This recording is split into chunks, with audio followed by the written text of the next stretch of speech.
Today, we bring you Season 3 of With You on the Day the World Ends. The man untied the bandage on his arm, then extended his arm towards the zombies' mouths.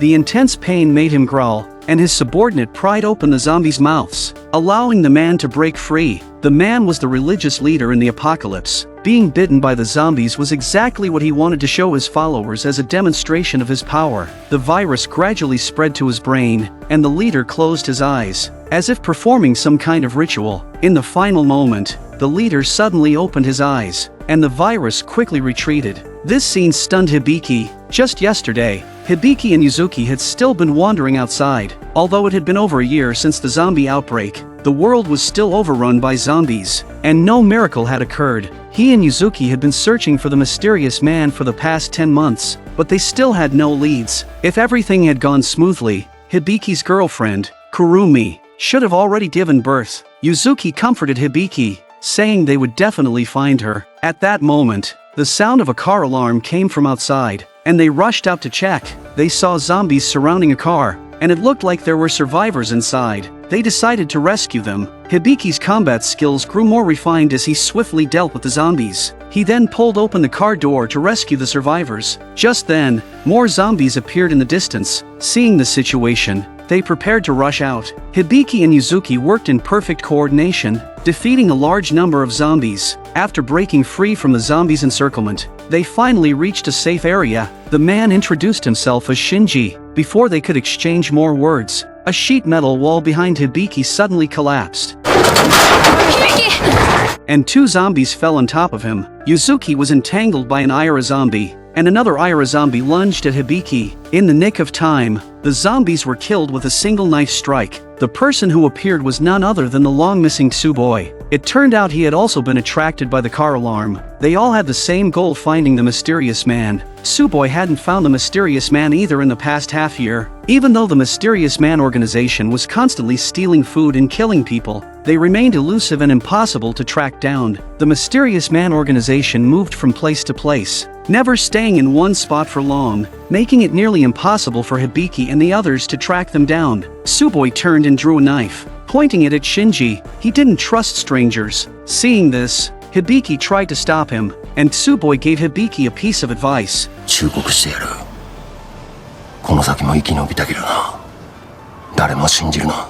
After speaking, Tsuboi put away his knife. At that moment, the sound of a car came from the distance. This time, a group of people in white protective suits appeared, armed with rifles, and they quickly dealt with the zombies. Then, they began bagging the zombies. The 4 of them hid and watched. Tsuboi speculated that this could very well be the mysterious man's organization. Hearing Tsuboi's words, Yuzuki was overwhelmed by the desire for revenge. She charged forward, eager to avenge her mother, but thankfully, Shinji grabbed her. However, one of the people in protective suits shot Shinji. Seeing that Shinji was human, the man stopped firing. Hibiki quickly stepped forward, explaining that they were good people and not a threat. It turned out to be a misunderstanding. The hazmat-suited men apologized and prepared to take Shinji to their base for treatment. Tsuboi didn't trust them and slipped away secretly. As they drove into the base at the foot of Mount Fuji, Hibiki was stunned. The people in protective suits called this place the Holy Land. They were a religious group with the dream of creating a new world. Along with Hibiki,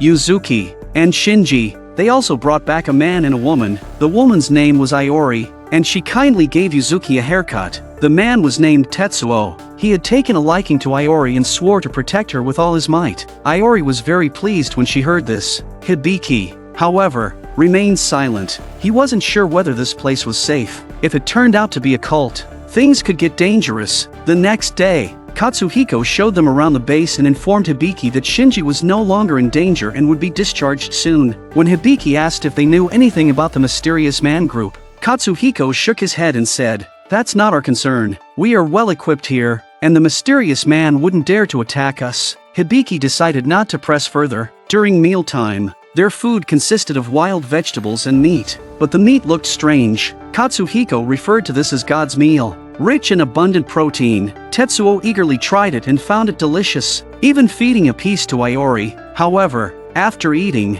Iori found the meat's taste odd. Katsuhiko casually said, "You'll get used to it if you eat more." He also urged Hibiki and Yuzuki to eat quickly, but Hibiki whispered to Yuzuki, "We'll just stick with the vegetables." This remark displeased Katsuhiko, and his expression darkened. After they finished eating, Katsuhiko took them to a religious ceremony that was held every 2 weeks. A large crowd had already gathered. Soon after, the leader appeared and began the ritual to connect the living with the dead. All the followers stood up to worship. The leader tore off the white cloth from his arm, revealing horrific scars. At the same time, a bound zombie was slowly wheeled onto the stage. The leader's subordinates removed the zombie's headgear, and the zombie snarled and roared. This sight made Hibiki and the others uneasy. They had no idea what the leader was planning. The leader remained calm as he extended his arm toward the zombie's mouth.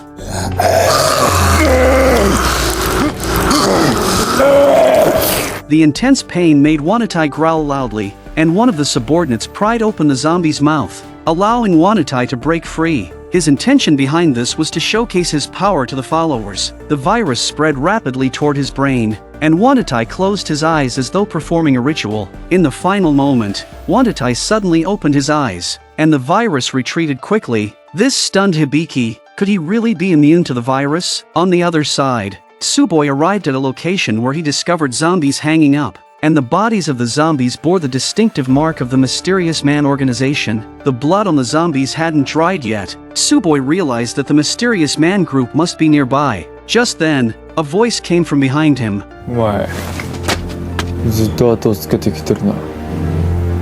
何者だ? Tsuboi turned around to see a familiar face and asked directly, "Did you kill Haru?" But Yu-jun didn't answer. Instead, he drew his knife and fought with Tsuboi. Both of their sword skills were fierce, but Tsuboi, with his superior technique, quickly forced Yu-jun into a defensive position. Yu-jun quickly turned and fled. Tsuboi, burning with the desire for revenge, didn't notice that he had fallen into Yu-jun's trap. He ran into a building, only to be met with a large group of zombies. Yu-jun locked Tsuboi inside and gave him a disdainful look before calmly walking away. With the zombies charging toward him, Tsuboi had no choice but to draw another knife and fight them off. Meanwhile, outside, Yu-jun leisurely admired the flowers, only approaching the building after the sounds of struggle had stopped. At this point, Tsuboi was completely exhausted and eventually collapsed. One last zombie, still not fully dead, slowly crawled toward Tsuboi. Yu-jun just quietly watched. When the zombie reached Tsuboi and was about to bite him, Yu-jun finally decided to take Tsuboi away. At the base, Hibiki and the others visited Shinji. Shinji's injuries had nearly healed. When the conversation turned to the religion, Shinji quietly mentioned that he had heard of this cult before. It was rumored that the police were already keeping an eye on this radical religious group, but Tetsuo had already been brainwashed. Wanatai, who had been bitten by zombies, wasn't affected. It was a miracle. Maybe Wanatai was truly a god. However, Hibiki didn't believe in gods or ghosts. As soon as he finished speaking, someone knocked on the door. Wanatai invited Hibiki and Yuzuki to meet him, saying he had heard the food didn't suit their taste and wanted to see them. At first, this excuse didn't seem suspicious. Hibiki was about to explain, but Wanatai interrupted him. Wanatai claimed to be a god who could read people's hearts. A moment later, なるほど。愛する人と離れ離れになり、その人を探して旅をしているわけですか。どうしてそれを？生きてますよ。死が間近に迫っていますね。恐ろしい病に侵され、体が醜く蝕まれて。Yuzuki was also brainwashed by Wanatai. She began to believe that Wanatai might truly be a god, especially since he knew about Kurumi. But Hibiki still refused to believe and even scolded Yuzuki. Later that night, Hibiki was searching for something in the hall where the ceremony had taken place earlier. He was convinced there had to be some kind of mechanism or secret. Suddenly, he heard people outside the door. Hibiki quickly hid around a corner. He overheard a conversation where they mentioned that Wanatai was going to inspect some factory, so Hibiki followed the person who was accompanying Wanatai. After a while, they arrived at the factory. Peering through the door crack, Hibiki was horrified to see that the factory was producing zombie meat. The meat they ate during the day, rich in protein, was actually zombie flesh.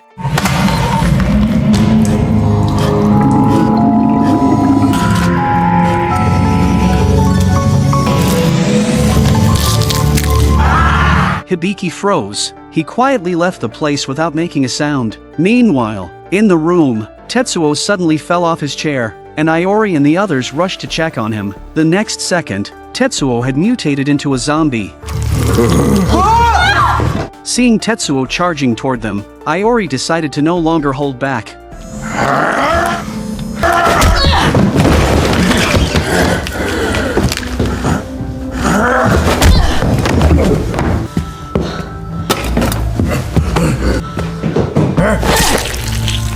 This scene left Yuzuki and Shinji stunned. Just then, Hibiki rushed in. He looked at the body on the ground and began to ask questions. Iori quickly approached him. Shortly after, Katsuhiko arrived with a group of people to take away Tetsuo's body. Hibiki stopped them. "You all knew he would turn into a zombie, didn't you? The food we ate earlier was zombie meat." Hibiki then took Yuzuki and the others to the underground factory. Seeing what was there, he confronted Wandatai, who was inspecting the place, but Wandatai remained calm, as if he had already anticipated Hibiki's arrival. In today's world, food is in short supply. For humanity to survive, they must consume the necessary nutrients, Wandatai explained. Hibiki questioned, "The issue isn't whether we eat zombies, it's that this thing can't be eaten. If we eat it, we'll turn into zombies." But Wandatai replied, "Tetsuo was unfortunate. He didn't pass the test. It turned out that to gain the cult's protection, survivors had to eat zombie meat to test if they were chosen ones. If they mutated, it meant they had failed the test." At this moment, Hibiki looked at Iori.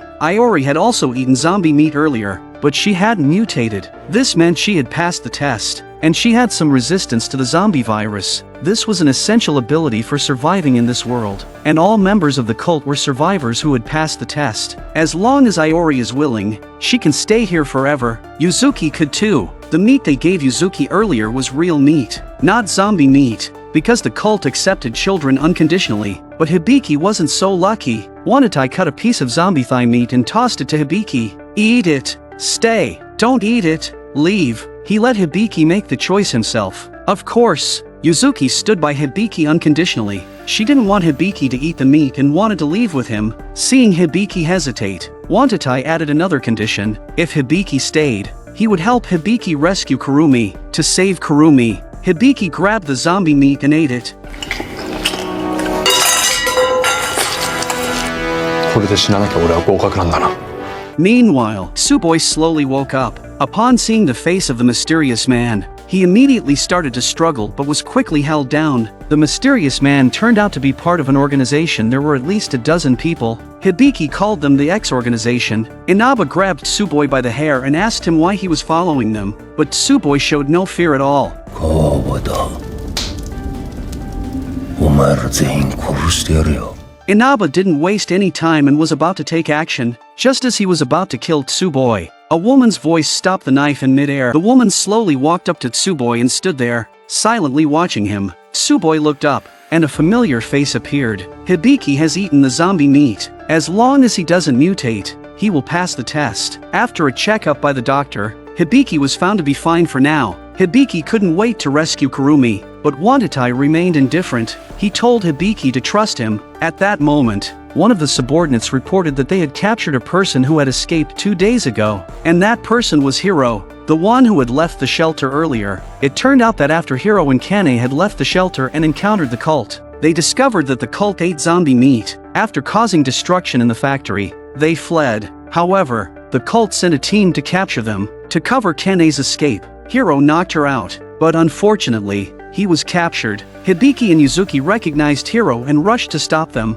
but were forcibly held back by the guards. Hiro approached Wandatai and pleaded for his life, asking if he could be spared since they were friends. Wandatai asked, "If I spare him, will the other followers agree?" However, he could make an exception and allow Hibiki to meet Hiro. In exchange for a task he wanted Hibiki to carry out. Hibiki visits the cell and feels a mix of emotions upon seeing Hiro again. Hiro asked Hibiki to help him escape, but Hibiki shook his head. With so many followers, even if Hiro escaped, he would be caught again. Hibiki pulled out a handkerchief, inside of which was zombie meat. Hiro's face immediately changed. "You must be joking. I'd rather die than eat that." The Hibiki I know would never join those people. Their conversation ended on a sour note. As Hibiki walked down the hallway, a reflection of light from outside caught his attention. He walked over and discovered Kane. Kane had snuck in on her own to save Hiro. Upon learning that Hiro was temporarily safe, she finally breathed a sigh of relief. She wanted Hibiki to cooperate with her to rescue Hiro.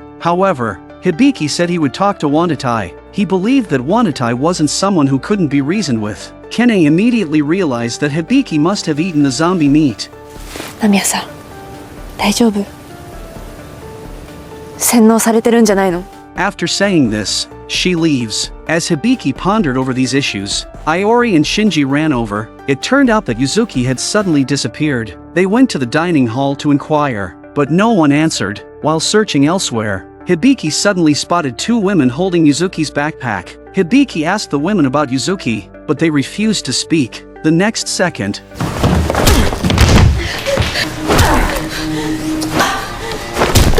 after Iori knocked the women unconscious, she turned to ask the other woman. The woman was frightened and hurriedly led them to find Yuzuki. They arrived at a room, but to their surprise, it was filled with children. As long as Yuzuki was fine, that was all that mattered. Wanatai explained that the children are seen as the future of the new world, which is why the cult provides them with special protection, because adults already have fixed worldviews. Changing them is very difficult, but children are different. Now that they coexist with the zombies, they see it as a natural thing. Their understanding of the world is fundamentally different from that of adults. That's why they were able to search for the values of the new world and lead it. This explanation almost brainwashed Hibiki. Wanatai then asked Hibiki to do him a favor. The outside world was too dangerous, and he requested Hibiki to leave Yuzuki in their care. But Yuzuki didn't want to stay here. She wanted to follow Hibiki to find X, take revenge, and save Kurumi. However, Hibiki told Yuzuki that Wanatai was right. Staying here would be safer. After saying this,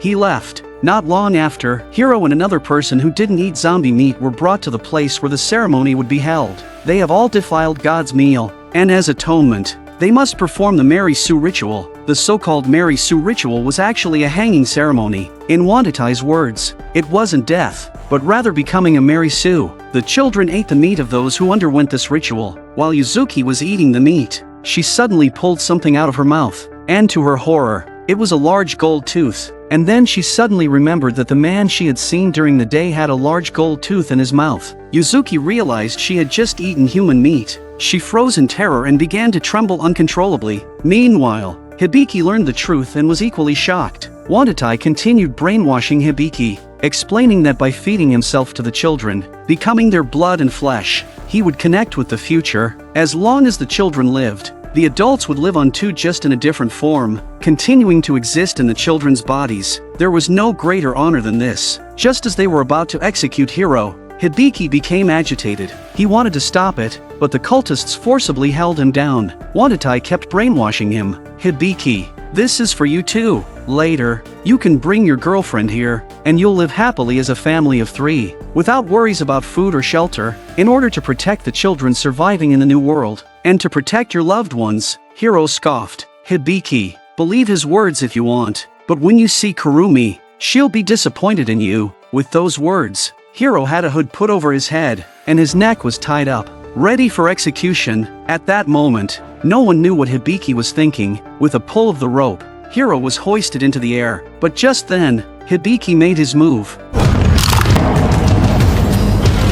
In the midst of the chaos, Kane and Jien charged in, not sure where they got the machine guns, and began spraying bullets into the air. Taking advantage of the confusion, Hibiki jumped onto the platform and aimed his gun at Wanatai, but Wanatai played it cool and told Hibiki to shoot. It was Hibiki's hesitation that allowed Katsuhiko to incite the followers to start rebelling. Kane and Jien didn't want to harm civilians, so they only shot at the ground. In that instant, they were all subdued, and all their efforts were in vain. In the end, Hibiki and the others were all locked up. Hiro blamed Hibiki, but no matter what, despite the bad outcome, Hibiki had resisted, which temporarily saved Hiro's life. But what would happen next? That was what everyone was now worried about. Yuzuki learned the news and went to plead with Wanatai. Wanatai highly regarded Yuzuki. The fact that a child could survive wandering in the world of zombies for so long speaks volumes about her abilities. So, He was willing to release Hibiki and the others, but there's one condition: Yuzuki must stay in the cult and become his successor,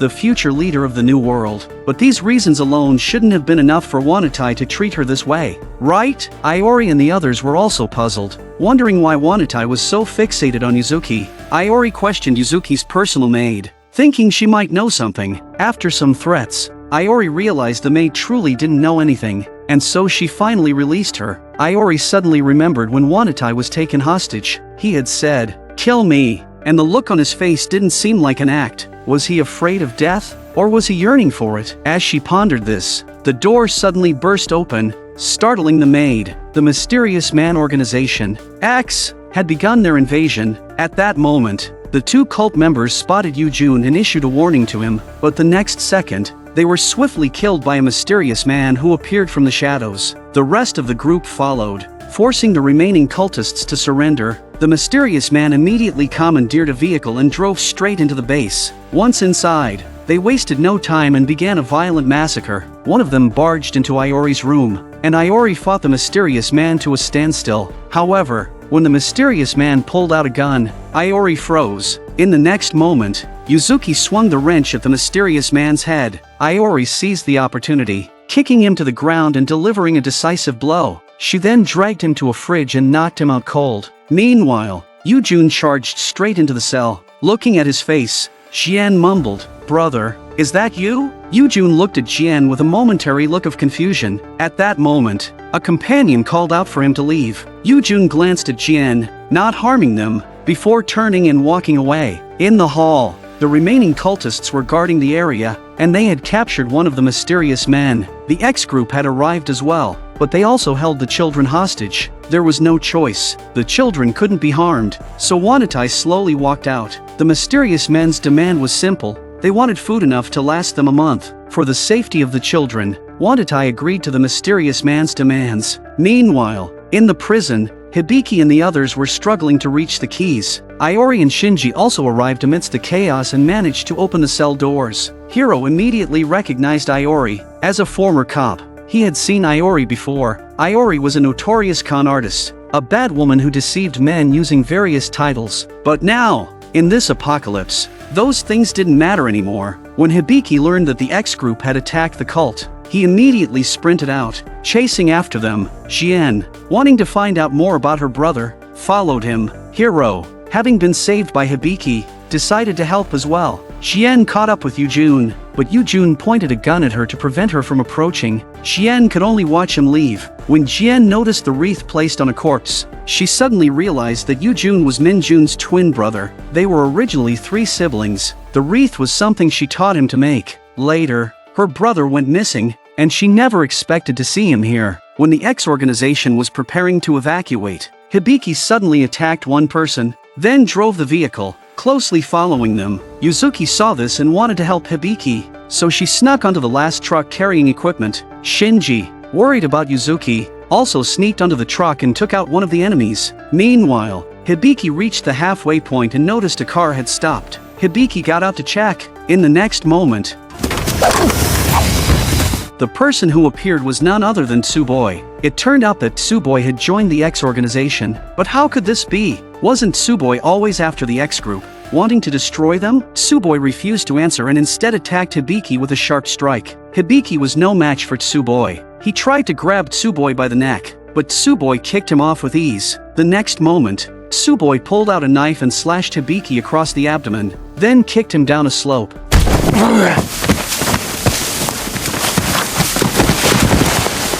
After a while, Hibiki slowly opened his eyes and struggled to sit up. In the distance, a horde of zombies was charging toward him, and Hibiki was too weak to even stand up. As the zombies closed in, Hiro appeared just in time, swiftly taking care of the zombies. Despite his severe injury, Hibiki insisted on going after Kurumi, but with his current condition, he had no chance of saving her, and whether Kurumi had become a zombie was still uncertain. Seeing Hibiki's determination, Hiro helped him move forward. However, as they exited the forest, they encountered the cultists. Hibiki, who was already injured, was hit with a stick and fell to the ground. Eventually, Hiro was subdued as well. To their surprise, Shinji was also there. The cultists took them to a vehicle. Hibiki asked Shinji what was going on. Shinji explained that he and Yuzuki had followed the X organization to their base, but unfortunately, both of them had been captured. Shinji had managed to escape using a trick, but Yuzuki and the children were still being held at the base. This meant Shinji knew the location of the X base. Hibiki urgently asked if Kurumi was there.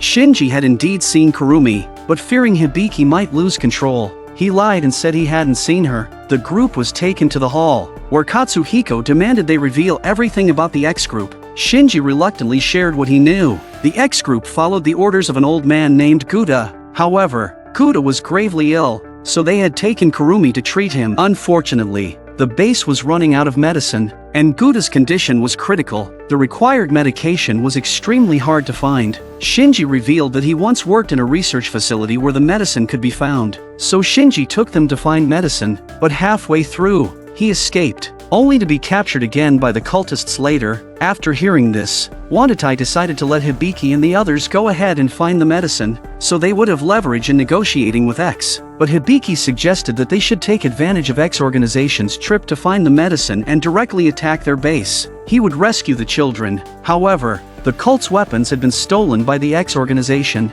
so a direct attack wasn't feasible. Using Kane as a hostage, Wandatai forced Hibiki and the others to follow his plan. Reluctantly, Hibiki and the others agreed. The next day, the five of them prepared to set out. Meanwhile, Kai, the doctor, and their group were also getting ready to leave. Before they left, Kurumi called Yuzuki over. She hoped that after she left, Yuzuki would take care of Guda. Yuzuki was confused as to why Guda was so important. Why did everyone listen to him? Kurumi answered that the members of the X group were military personnel sent by different countries. They were investigating whether the zombie virus could be used as a biological weapon. They had been collecting samples of zombie flesh from various locations, but only Guda knew how to contact their home country. If he died, they would lose contact with the outside world, so they couldn't let that happen. Yuzuki told Kurumi that Hibiki had been searching for her every day for the past year, but despite regaining her memory, Kurumi didn't want to see Hibiki again. She just wanted to raise their child well. Once the agreed-upon day arrived, Guda's country would send a rescue team,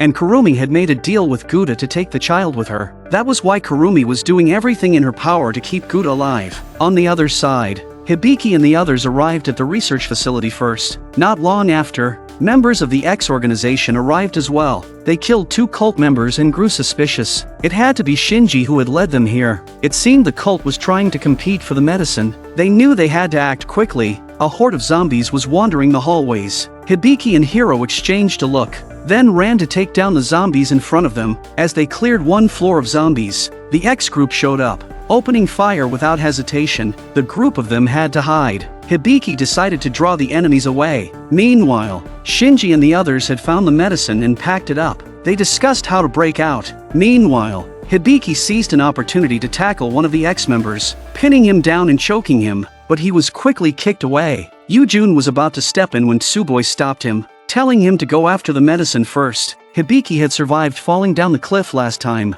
and now Tsuboi was determined to finish him off. Yujun arrived at the pharmacy, and Hiro seized the opportunity for a sneak attack. The two of them clashed in a fierce battle. Shinji and the others took the chance to escape, only to run into Hibiki, who was once again being overpowered by Tsuboi. Fortunately, Shien arrived just in time and shot Tsuboi in the abdomen, saving Hibiki. After learning that Hiro was still fighting, Hibiki quickly joined the others to rescue him. Indeed, they found Hiro trapped under a cabinet. After rescuing him, they immediately headed for the exit. However, as soon as they stepped outside, Hiroyuki was kicked to the ground, and Tsuboi grabbed the medicine bag from Hiroyuki's hands. Yujun also staggered over, clutching his wound. As they tried to retreat, Hibiki and Hiro chased after them, and the four clashed in a brutal fight. Injured, Yujun was no match for Hibiki. Just as Hibiki was about to strike, Shien shouted, telling him to stop. Hibiki hesitated. In that moment of doubt, Yujun's other knife was plunged into Hibiki's stomach. As Yujun stood up to finish Hibiki off, Hiro stepped in and took the fatal blow for him. The group could only watch as Yujun and Tsuboi escaped. Shien didn't fire. After all, that was her long-lost brother. Hibiki collapsed on Hiro's body, crying uncontrollably. In the end, Hiro died. Hibiki's best friend, Hiro, was gone forever. Overwhelmed by his injuries, Hibiki also passed out. When Tsuboi handed the medicine to Kurumi, he hesitated for a moment but still told her that someone she knew was inside and might not wake up. Looking into Tsuboi's eyes, Kurumi seemed to understand. She decided to go and see for herself. Deep down, she still couldn't let go of Hibiki. When Kurumi saw Hiro's lifeless body, a wave of sadness washed over her. She then hurried to Hibiki's side. Seeing Hibiki lying on the bed, Kurumi was overwhelmed with emotion. She hurriedly worked with Jien to save Hibiki. When Hibiki woke up, Kurumi said her goodbyes to him. When Hibiki asked about their child, Kurumi lied. After speaking, Kurumi left without looking back. When Hibiki and the others returned, they only brought back Hiro's arm, which Kane couldn't accept and burst into tears. That night, Hibiki sat alone in the hall, lost in thought. Wanatai slowly walked in and sat beside him. Hibiki had already lost hope in life. It was all because of him that Hiro died, and he had also lost Kurumi. He begged Wanatai to turn him into a Marisu or anything, as long as it could end his pain. However, what Hibiki didn't expect was that Wanatai also began to repent and shared his story. Wanatai was looking at a photo when suddenly a sharp pain surged through him. The veins on his arm began to spread, and he couldn't help but repeatedly hit his arm to numb the pain. Just then, a follower entered the room. Wanatai grabbed her and stabbed her without hesitation. He was gradually turning into a zombie. This was Wanatai's confession. He had killed an innocent follower, and it was something he couldn't control. Wanatai had once been an ordinary person, living an ordinary life. To support his family, he participated in an experiment recommended by a friend. Shortly after, the zombie outbreak began. One day, Wanatai returned home and found his daughter, now a zombie, feasting on his wife's flesh. He lost all hope and wanted to die, but when his daughter bit him, he didn't turn into a zombie. Later, Wanatai was discovered by this religious group. The followers worshipped Wanatai, who hadn't mutated, and they made him their leader, and Wanatai's beloved daughter looked strikingly similar to Yuzuki. This explained why Wanatai wanted Yuzuki to be his successor. Wanatai was filled with sorrow. His daughter must be somewhere, still wandering, while he was still alive. He revealed his half-zombified face and pleaded with Hibiki. "You, who never give up, must know why we're still alive, right?" Just then, people arrived outside. The followers restrained Wanatai and shouted, "Fraud!" Katsuhiko was also devastated. He had overheard their conversation, and the body of the follower Wanatai had killed was also found. It turned out everything had been a lie, and filled with rage, he demanded that Wanatai be executed. Soon, all the followers gathered, ready to watch Wanatai face punishment, but at that moment, Hibiki spoke up. "Fraud? What has he lied to you about? It's those lies that gave us hope, didn't it?" こいつが今まで背負ってきたものをここにいる誰か一人でも背負える覚悟あるか。じゃあ次は誰が教祖になる。お前か。ここはもう終わりだ。神のいない教団など存在しない。いい加減目覚ませよ。最初から神なんていないんだから。Wanatai interrupted, saying he had no reason to live and asked to be left to die quietly. But Hibiki climbed up to the stage, picked up an axe, and started chopping at the wooden post. Eventually, he broke it apart. Protecting the people who matter is the meaning of life, no matter how painful it is. Never give up, he said, then turned and left. In that instant, Wanatai understood, and he choked back tears. Hibiki then gathered his gear, ready to set out again. Just as he had said, he wouldn't give up. He would still go after Kurumi. Shinji and Jien were already waiting for him. They decided to help Hibiki. Kene and Iori also appeared. Hiro had died to help Hibiki and Kurumi meet again. Kene had already forgiven Hibiki. She asked him to fulfill Hiro's wish and save Kurumi. Hibiki was deeply moved and nodded firmly. Iori decided to go too. She wanted to contribute in any way she could. They decided to wipe out the X organization's strongholds. However, unbeknownst to them, a major upheaval was taking place within the X organization.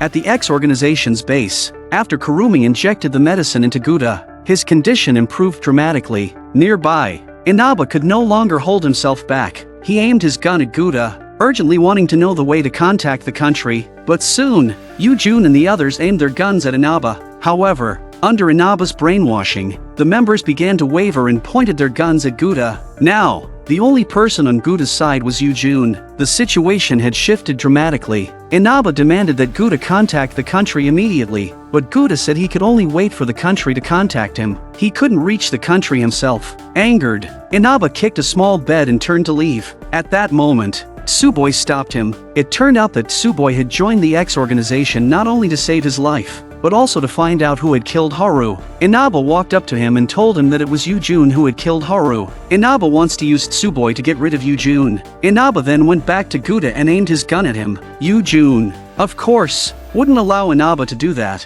and the two began to fight, but the next second, it was Tsuboi. He had finally gotten his revenge. With Inaba removing one obstacle, he promised Tsuboi that he could go wherever he wanted. He then gathered his subordinates and began to forcefully threaten Guda to reveal the contact method. With no other option, Guda revealed the radio frequency. Soon, a voice came through the radio, confirming that the agreed-upon day for rescue was today at noon. Inaba and his man hurriedly got into vehicles and drove to a seaside location. He was filled with excitement, finally able to return home. After Inaba and his group left, Kurumi brought Yuzuki to her side, asking for her help.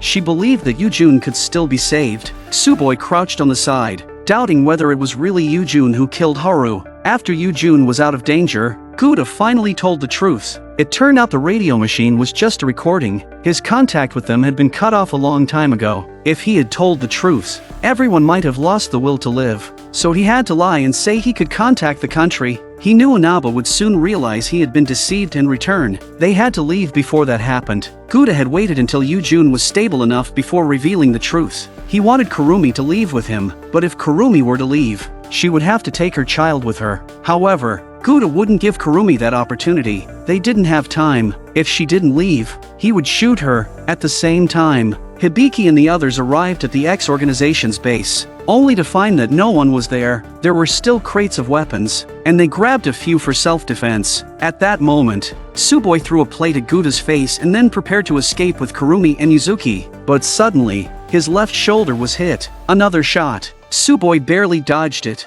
Guda watched as Kurumi and the others ran away, but due to his injured leg, he was unable to chase after them. He ordered Yu-jun to go after them, but Yu-jun was too badly injured to get out of bed. Guda realized that Yu-jun was no longer useful to him. Without hesitation, he shot and killed Yu-jun.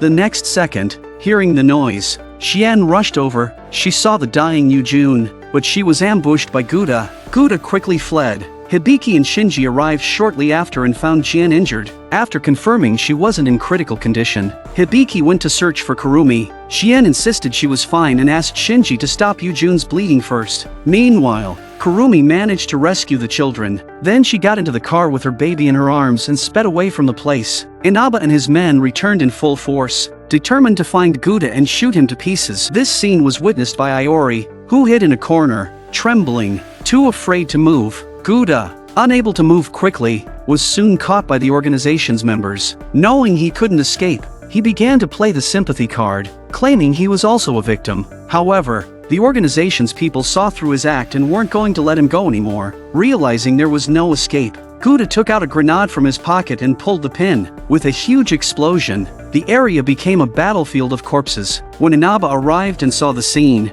he stood still in sadness. At this point, Tsuboi also arrived and wanted to know if it was really Yu-jun who killed Haru. Hearing this, Inaba laughed outright and told Tsuboi, "It was me who killed that woman." Inaba would not spare anyone. He guessed that Kurumi would likely escape with the children to the cult, so he ordered his remaining subordinates to head to the cult and prepare for a massacre. On the other side, Hibiki discovered the baby's crib. It seemed the baby had survived and must have been taken by Kurumi. After running out, he found Iori. Iori told Hibiki that everyone had gone to the cult and that they planned to kill Kurumi. Shinji and Jian were left in Iori's care, while Hibiki urgently rushed to the cult. Back at the base, Shinji was helping Yu-jun stop the bleeding, but suddenly he removed his gloves and stopped, aiming the gun at Jian. It turned out that Shinji's father was Professor Shudo, the one who developed the virus. At that moment, Yu-jun, who was lying down, suddenly called out "sister." In his dying moments, his lost childhood memories flooded back. The three siblings played together, and his sister taught him how to make flower garlands. The siblings held hands and left this world together. Meanwhile, Kurumi and the others had returned to the cult, but soon after, members of the X organization arrived. bringing with them countless zombies. A massive wave of zombies rushed into the cult. By the time the people in the cult saw the zombies, it was already too late. Inaba from the X organization and his subordinates followed closely behind. Inaba decided to kill Kurumi to vent his anger. An hour ago, Kurumi had indeed returned to the cult with the children, seeking refuge and hoping to find Hibiki, but Hibiki had gone to the X base, and Kurumi realized they had missed each other again. However, when Katsuhiko learned that Kurumi had come from the X organization, his attitude changed immediately. He ordered the cult members to take Kurumi's children away and locked her in a cell. Meanwhile, Wandatai was locked up in the adjacent cell. Now that the zombies had rushed in, Kene took advantage of the chaos and hurried to the cell to rescue Kurumi. Seeing Wandatai, Kene threw the keys to him as well. As the zombies approached, Katsuhiko was more terrified than anyone else. In the massive cult, only Yuzuki stood up to fight the zombies. When the cult needed leadership, Katsuhiko only complained. After Katsuhiko left, Yuzuki became the pillar of the children. She led them to escape but ran straight into more zombies. Just as they were in trouble, the mutated Wandatai appeared. They thought Wandatai had lost his mind, but instead, he picked up the little girl and carried her to safety. He still had a shred of sanity left, and with that, he was determined to protect the people who mattered most to him. Just like Hibiki, even though he was bitten by zombies and bleeding profusely, Wandatai kept the zombies at bay, even biting them back. Ultimately, he perished along with all the zombies in the area. In his final moments, Wandatai gently stroked Yuzuki's cheek, and in that moment, he saw her as his daughter. Then, Wandatai passed away peacefully. Meanwhile, Katsuhiko, while trying to escape, ran into Inaba. He pushed a follower toward Inaba and then turned to run, but Inaba slashed the back of his neck with a knife. Inaba noticed the basket with the baby and got an idea. He shouted downstairs for Kurumi, threatening to kill the child if she didn't come out. Kurumi, hearing the voice, ran out without hesitation, willing to die in the child's place. Just as Inaba was about to pull the trigger, Hibiki arrived in time. He tackled Inaba to the ground, knocking the weapon away, and the two engaged in a brutal hand-to-hand fight. Meanwhile, Kurumi picked up the gun and shot Inaba in the head, ending his life. At that moment, the two lovers finally reunited. Hibiki comforted Kurumi, telling her it was over. Once everything settled, Yuzuki asked what they were going to do next. Hibiki wanted to leave with Kurumi, while Yuzuki made up her mind to stay. The children that Wandatai sacrificed his life to protect are now under her care. Yuzuki was deeply reluctant to part with Hibiki. During her time with Hibiki, their bond had grown so strong. They had become like family. Tears streamed down Yuzuki's face as she held Hibiki's hand. When she looked up, her eyes were full of determination. She eventually let go of his hand. That day, Hibiki and his family of three sat by the sea. This scene was something Hibiki had dreamed of endlessly. They talked for a long time, even imagining the days when the world would return to normal. They dreamed of having a small house, diving and fishing every day, living self-sufficiently. Their child would grow up gradually and be as brave as Hibiki. After placing the child in the car, Kurumi took off her gloves and then removed her veil. The virus had already taken over the other half of her face. Much like Wandatai, even though she had antibodies in her system, she was nearing her limit. She knew she wouldn't last, so she asked Hibiki to end her life now, but Hibiki couldn't bring himself to do it. Kurumi had made up her mind. She held Hibiki's hand and pointed the gun at herself. After the gunshot rang out, only Hibiki was left standing there. He later buried Kurumi. When he returned to the car, he found that the child was missing. Hibiki quickly looked around, searching for the child. The next second, after the explosion, Hibiki lay on the ground, but his hand twitched slightly. So, who took Hibiki's child? We'll just have to wait for the next season to find out.